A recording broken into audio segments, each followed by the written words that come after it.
大家好，我係添 Sir， 今次會帶大家行衛奕信徑第4段，上東洋山睇芒草。芒草面積唔大唔細，就係一整個山頭都係，夠影相有餘啦。想知點去就跟住我啦。睇之前記得撳住個鐘仔同訂閱喎。起點喺井欄樹，先會經過大南湖，然後循天梯直登上東洋山。秋季嚟，呢一帶芒草數量都唔少㗎。落山嘅時候會經過飛鵝山觀景台以及扎山道觀景台。到獅子亭之後，衛奕信徑第4段就完啦。大家可以行落法狀之隔離搭車走，或者再行落啲去黃大仙搭港鐵或者其他巴士。單衛奕信徑第4段路程係8公里，官方時間係3小時。全程最靚嘅位置就係東洋山山頂，焦點就係秋季盛開嘅芒草。呢條路線嘅 GPS 檔可以掃描呢度下載。好，起程。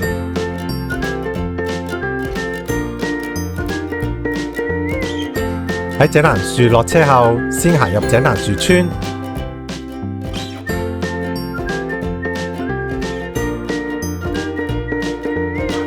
越過村口嘅大涼亭，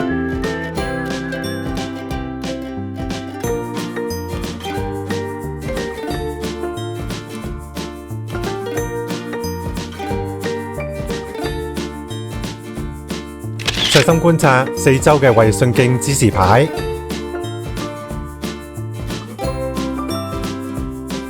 跟住指示牌嘅方向行。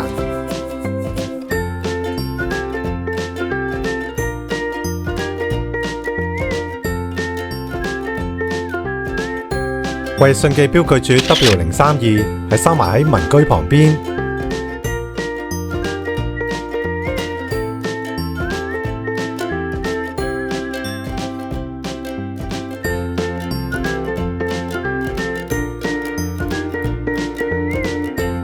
有啲路牌就係掛喺牆上面。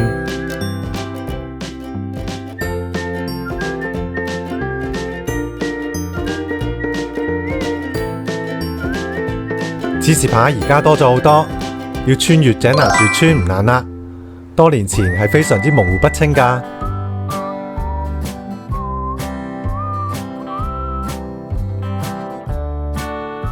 喺引水道旁要靠右，靠左係往飛鵝山道嘅飛雲徑，即係伯公坳嘅位置。冇錯，係伯公坳，但係唔係鳳凰山大東山之下嘅伯公坳，亦唔係大欖涌水塘千島湖嘅伯公坳。其實連麻坑礦場附近都同樣有一個伯公坳。你又識得幾多個伯公坳呢？唔經唔覺嚟到真正嘅山徑入口。喺山徑前有地圖告示牌，顯示咗衛奕信徑第4段嘅路線。準備好就起行。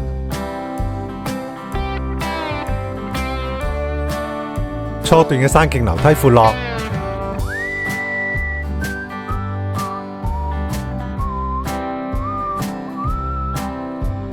非常好行，唔難走。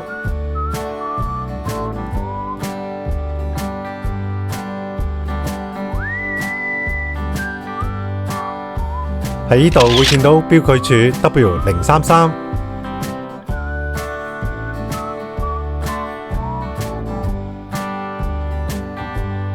留意呢條路線係會跟足衛奕信徑第4段嚟行嘅，途中大約每500米都會見到一條標記柱，全程由開始嘅 W032行到去最後嘅 W046。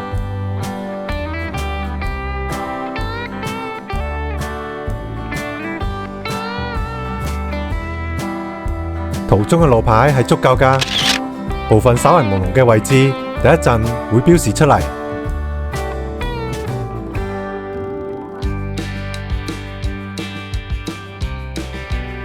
接下嚟大約係1.2公里嘅泥路山徑，之後就會去到大南湖嘅石屎馬路。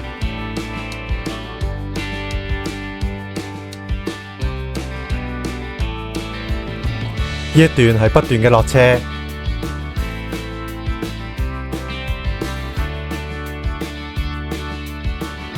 會由剛剛海拔約255米下降到馬路嘅110米，即係大約要落145米。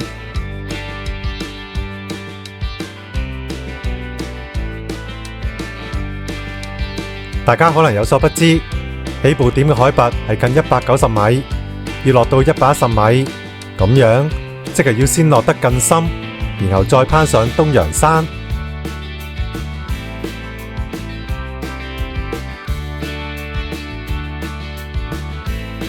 所以雖然起步點嘅海拔好高，理應會省下唔少嘅升幅，但實際係跟由海平面行上去差唔多㗎，冇太大嘅着數。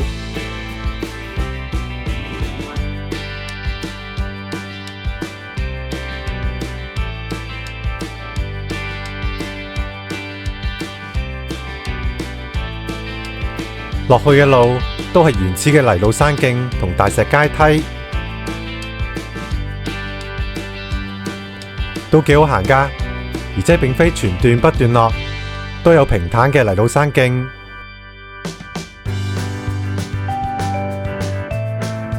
沿路旁邊有一條小溪流，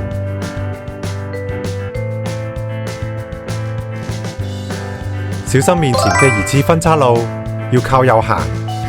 左邊條支徑實在太明顯啦，好容易會行錯㗎。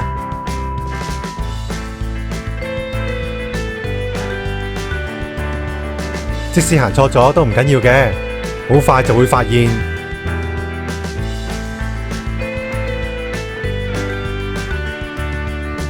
因為條路係越行越朦朧㗎，根本就唔似係一條官方山徑。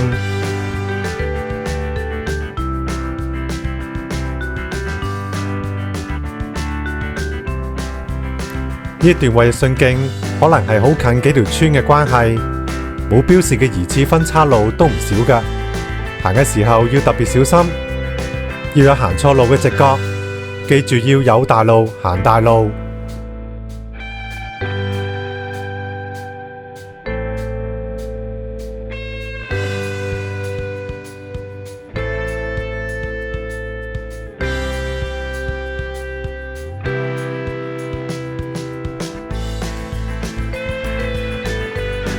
過咗條大石澗之後，會見到一啲廢村嘅遺跡。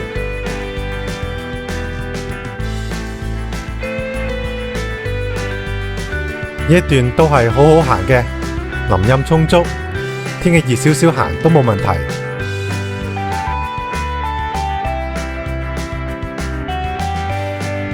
不過上到近山頂就會變晒㗎啦。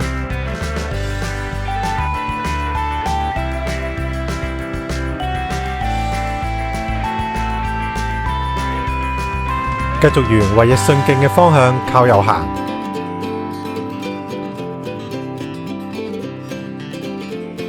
途中會見到一組非法建築物，有圍牆，有3層高嘅別墅，窗戶更係塗彩玻璃，非常奢華。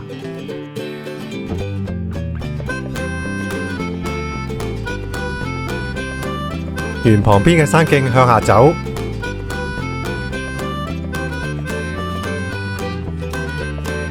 係一條大石砌成嘅古道，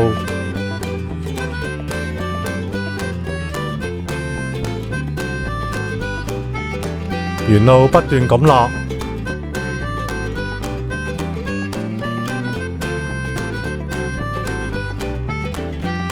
大約要落300米左右，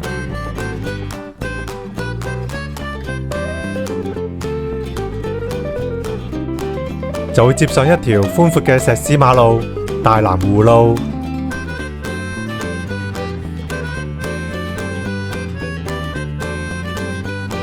後段係有仿木欄杆㗎。出口右手邊放有衛奕信徑嘅地圖告示牌，顯示咗你嘅位置。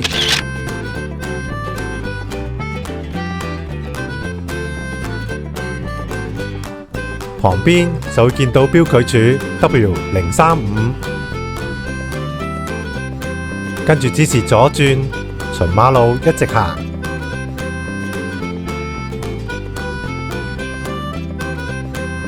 沿路旁邊都係引水道，唔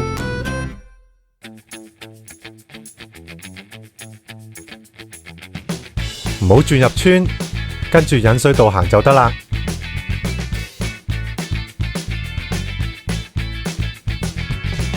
然後會經過大南湖村，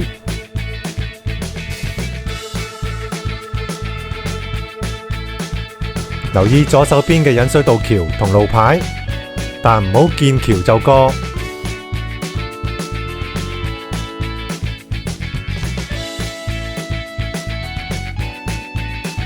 正確橋位係有路牌㗎，好清晰嘅。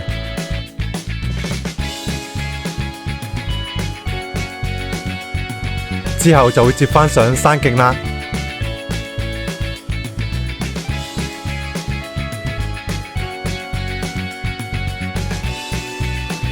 穿過半荒廢嘅牛寮，嚟到一個好整蠱嘅分岔路口。大路彷彿係靠右，但實際係靠左行。留意左手邊係有衛信徑嘅路牌㗎，唔睇路牌嘅話，好大機會會行錯路㗎。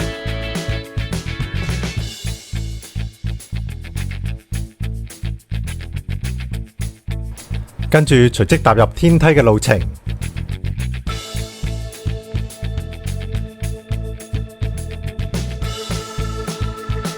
呢條天梯有幾難行呢？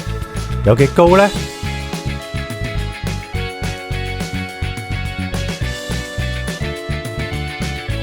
剛剛講過，大南湖嘅海拔約係110米，而東洋山嘅山頂係490米。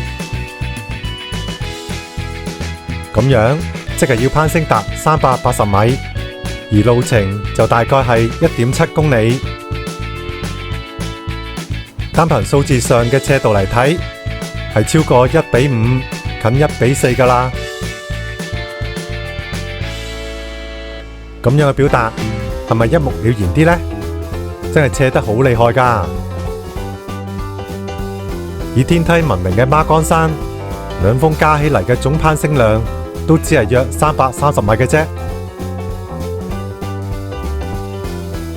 可想而知，呢一段上東洋山嘅路係有幾難啦。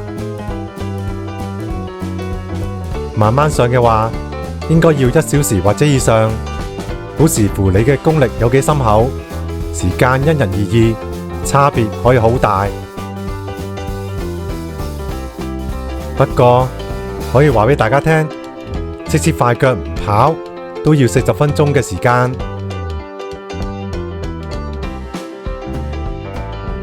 中間就好似片段一樣，完全唔停步咁行，一支箭咁樣行上頂。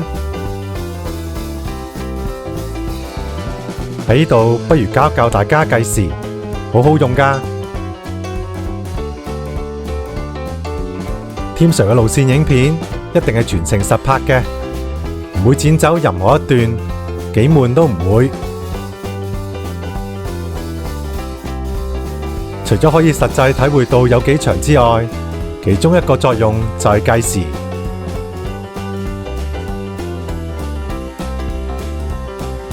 影片係按以下設定去快播㗎，唔係亂咁快慢㗎。普通山徑嘅播放速度係乘5，方徑路窄密林嘅係乘3，闊路馬路係乘10。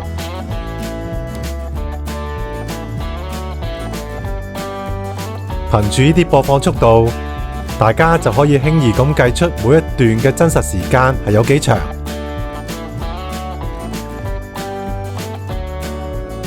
就例如上天梯前嘅引水道位置係11分00秒，東洋山山頂係19分00秒，咁呢一段嘅片長就係8分鐘啦。以山徑乘5速嚟計算，好輕易咁樣就計到係用咗40分鐘啦。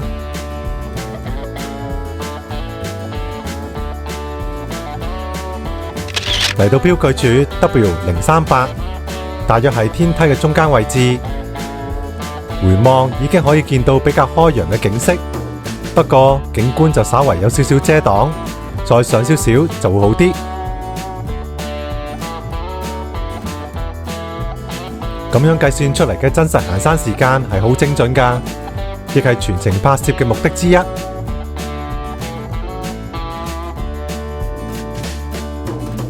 但唔好誤會，呢個真實行山時間並非路線最初顯示嘅所需時間。片頭嘅所需時間係估計普通行山人士嘅時間嚟㗎。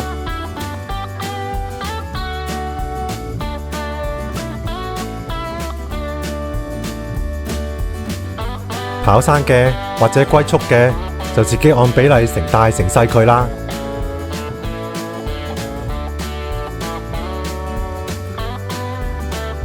全部都係梯級，一條接一條，行極都未完。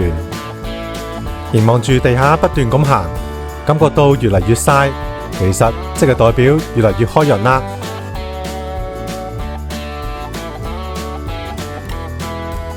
右邊嗰座就係鷓鴣山啦。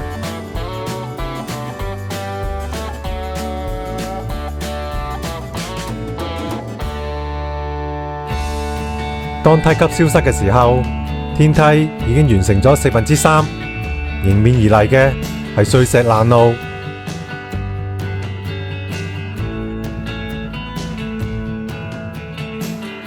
尾聲有唯一一段上山嘅平路，前方嘅目標就係東洋山啦。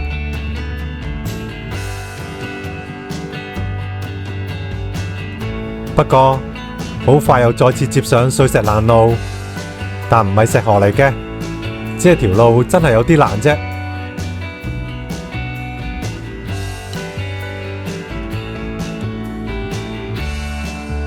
話時話，呢一段碎石爛路都應該係全條衛奕信徑最爛嘅一段啦。多年嚟都冇乜點樣維護過、修葺過。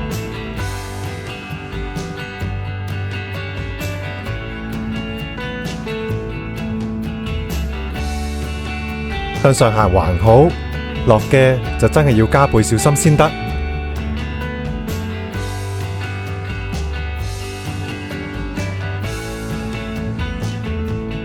兩段碎石爛路過後，梯級又再重現眼前。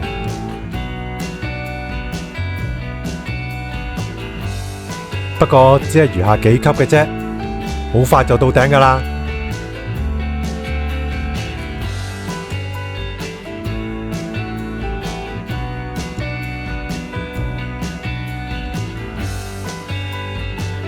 嚟到分岔路口，即衛奕信徑舊路嘅位置，靠右行新路上東洋山，直行嘅舊路因為有山泥傾瀉危險，已永久封閉啦。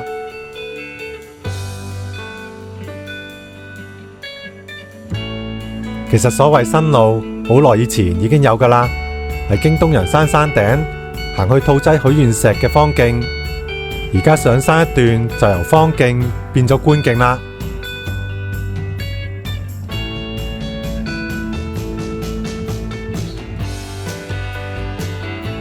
芒草好似迎賓咁樣，歡迎行山人士嚟臨東洋山。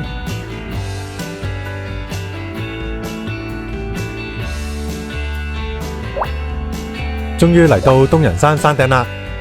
東洋山高490米，係冇標高柱嘅。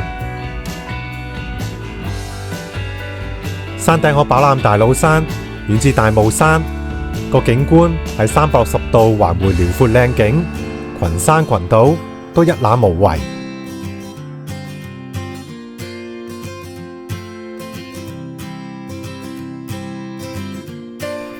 嚟東洋山嘅最佳季節，當然係秋天啦。漫山芒草，令人心情非常舒暢。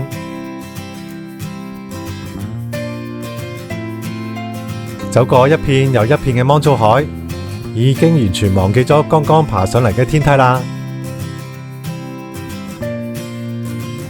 全程最靚就係呢個位啦，之後就再冇咩特別景觀，小休一陣，影飽先至走啦。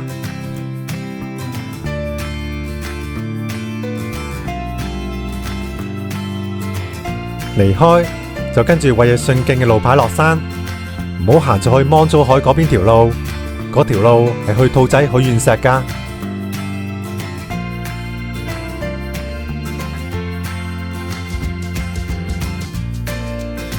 落山一段係比較崎嶇嘅，掌握好平衡，慢慢一步一步咁落。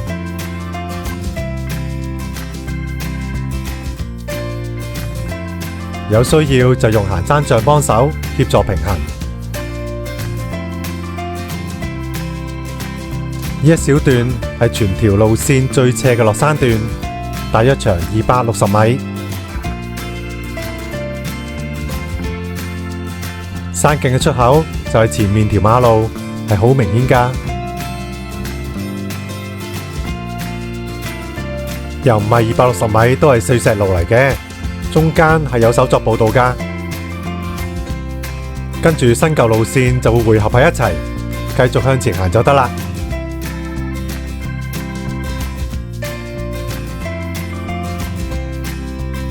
其實舊路現時都係通㗎，不過就少人行一啲。個個都咁諗，難得差啲啲就上頂，冇理由唔登上東洋山山頂睇靚景㗎。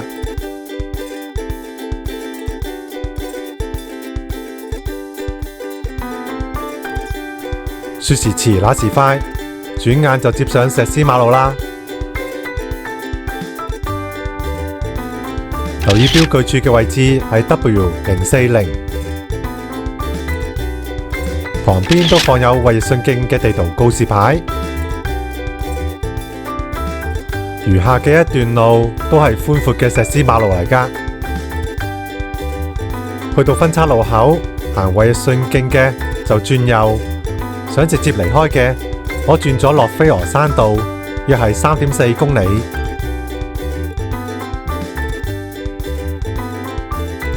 但其實轉右行去獅子亭都係3.4公里。只不過獅子亭係冇車走㗎，要再行多1.5公里先至落到法藏寺旁邊有小巴。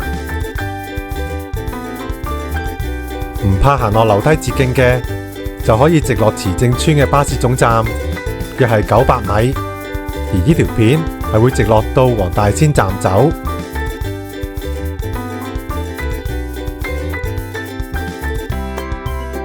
石屎路一眨眼就嚟到飛鵝山觀景台。睇閒日都有唔少人嚟影日落靚相喎。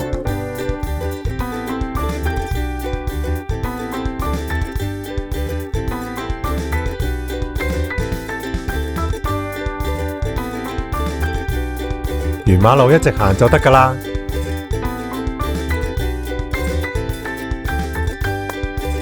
小心駛過嘅車輛，單線行車嘅車都係由後邊嚟。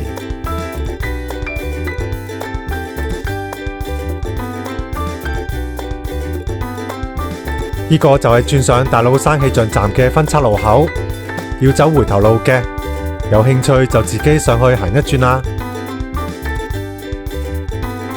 跟住就會見到標記柱 W042，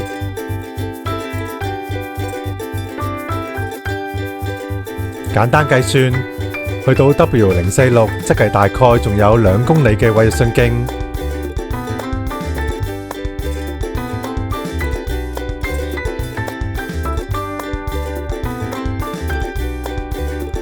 行石屎路嘅速度係會比行山徑快好多㗎，所以3.4公里好似好長咁，但其實石屎路嚟講係好短嘅啫。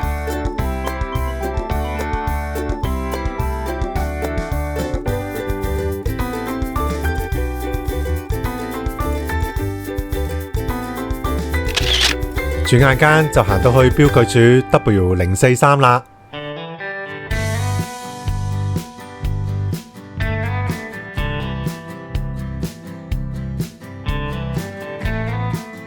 轉個彎就去到扎山道觀景台添。呢個觀景台嘅風景都唔錯㗎，跟飛鵝山觀景台差唔多。觀景台放咗一排昔日嘅舊照片，俾人懷緬一下過去。舊至1947年空空如也嘅啟德機場照，仲有1956年、1958年、1970年、1989年、1995年，直至到1998年，啟德機場完成咗去歷史性任務一刻嘅照片。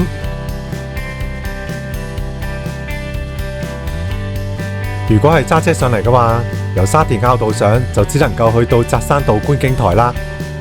但由飛鵝山道上嘅話，就可以兩個觀景台都去到。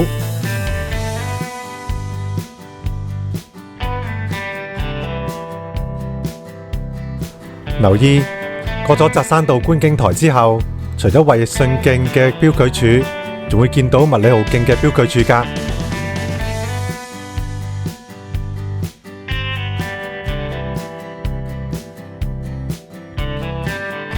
沿沙田坳道繼續落，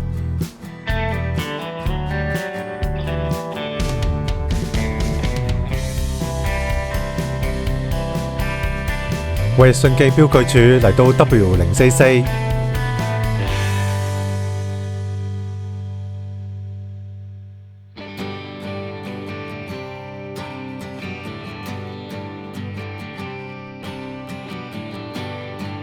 又見到另一個分叉路口，右轉係往沙田嘅觀平路，左邊有一條山徑可直接落慈正村，唔想行石屎路嘅可以行落嗰條路。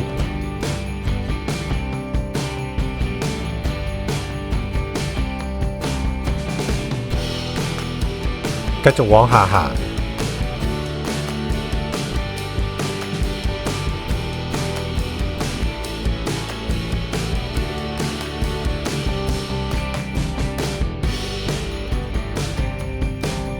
嚟到標距柱 W045 啦。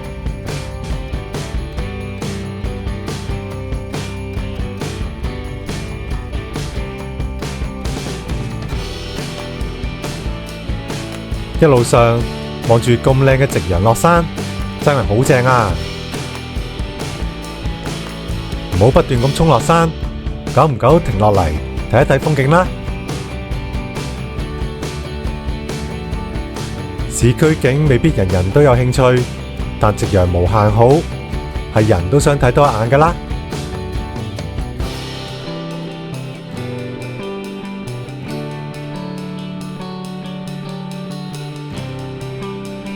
平時行山其實好少機會可以喺咁高嘅地方望住個夕陽落山㗎。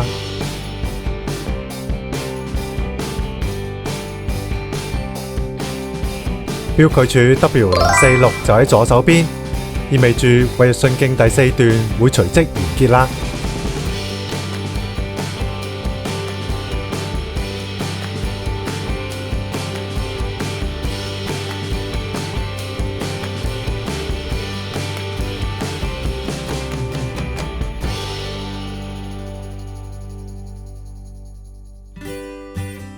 當見到左邊嘅小休憩公園，就係沙田坳半島獅子花園，前面有士多，有公廁，左邊就係獅子亭，同時亦完成咗衛奕信徑第4段啦。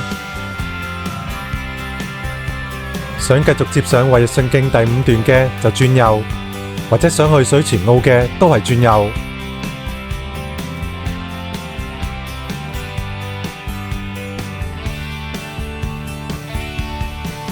其他就跟住沙田坳道繼續落山，就可以最快去到有車搭嘅位置㗎啦。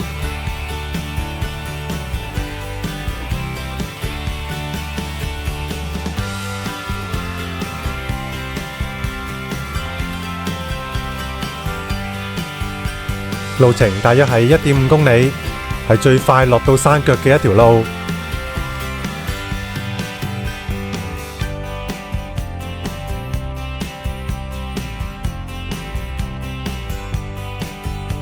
雖然行捷徑梯級係會短一啲嘅，但行梯級又點會快得過行斜路呢？呢啲數字上嘅短係唔能夠作準㗎。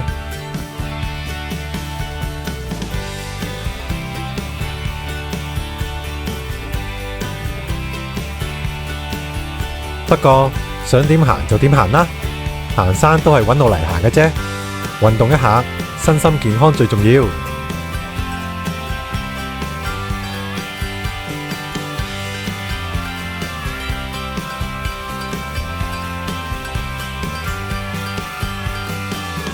唔想行落斜路嘅，就喺發撞之後嘅路口轉左，直行就會見到有小巴站㗎喇。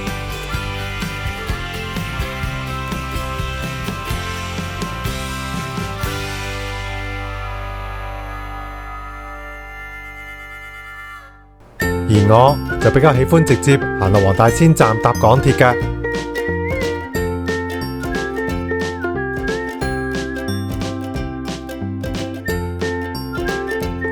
條路好簡單，只係一條直路，直衝落黃大仙嘅啫。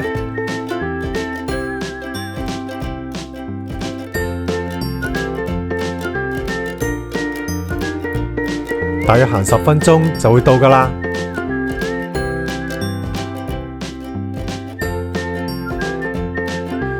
最後做一個簡單嘅總結，東洋山嘅芒草都係集中喺山頂嘅。想去一睹芒草嘅美態，其實有好多路線可以選擇，唔一定要行衛信徑㗎。大家就選擇合適自己路線啦，長有長行，短有短行。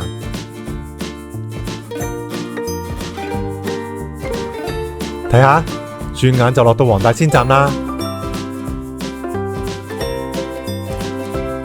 今次咁開心愉快嘅旅程就嚟到呢度，希望大家都可以開心上山，安全落山啦。鍾意我 channel 嘅朋友記得 subscribe 同 like 啊！搵行山路線記得嚟 teamhiking.com， 我哋下次再見啦，拜拜。